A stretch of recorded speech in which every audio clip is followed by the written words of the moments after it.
In a land far away, there is a village that has been in a drought so long the land has become a desert. The people had stopped listening to their ancestors in the underworld, the elders, who kept watch over the trees, forest, and rivers. And with the tie between the worlds severed, the people are dying of thirst. In that village is a child, Hopen, whose heart has stopped beating. Suddenly there's a wound on his chest, and he draws breath, humming a peculiar melody.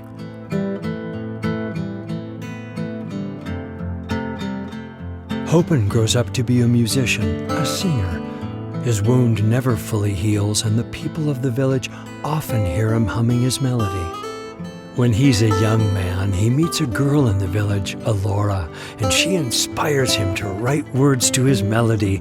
He sings of her beauty and his love for her. A year passes and they plan to get married, but Allora falls ill. He tries to sing to her to keep her alive, but in his arms, she dies. There is suddenly only silence in his chest, and he dies a few days later from having no song in his heart.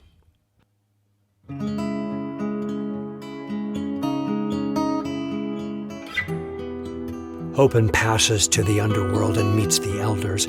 He sees that they are also dying of thirst, for there is a great drought in the underworld too.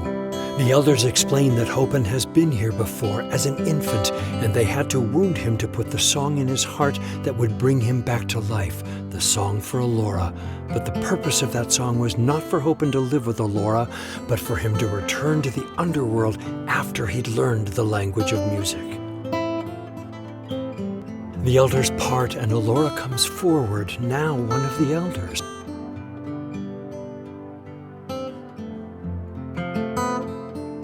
Hopen pleads with her to come back with him, but she says this is where she belongs now.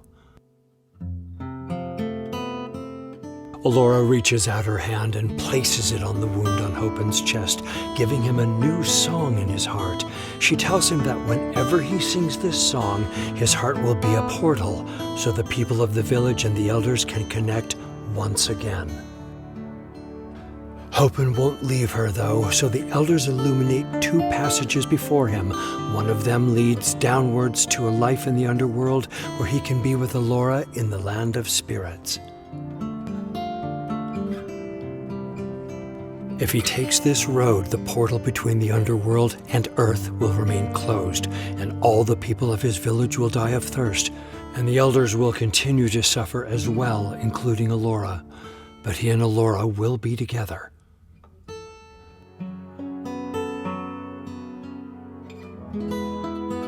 The other passage leads upwards, back to the earth, to his village.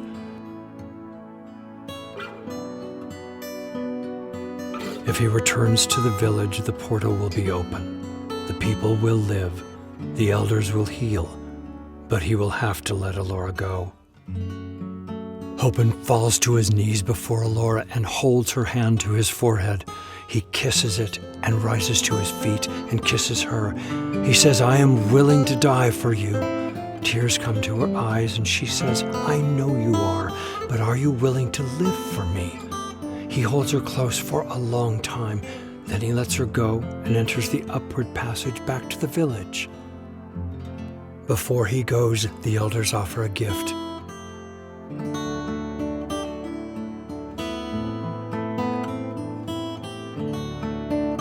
A lute made of the wood from the bosham tree, the sacred tree of the underworld. When he sings with the lute, they tell him Allora will be able to sing with him, through him, and so, in a way, they will get to be together across worlds. He takes the lute and departs for the earth.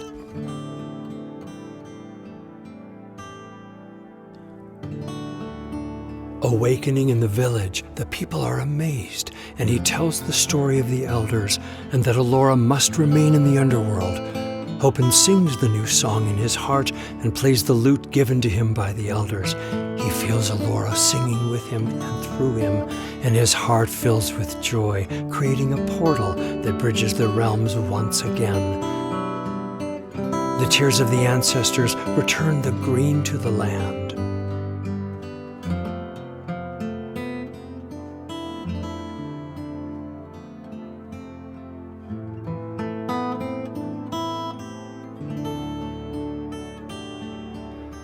Years go by, but Hopen's wound never heals. It remains open as the doorway between the worlds.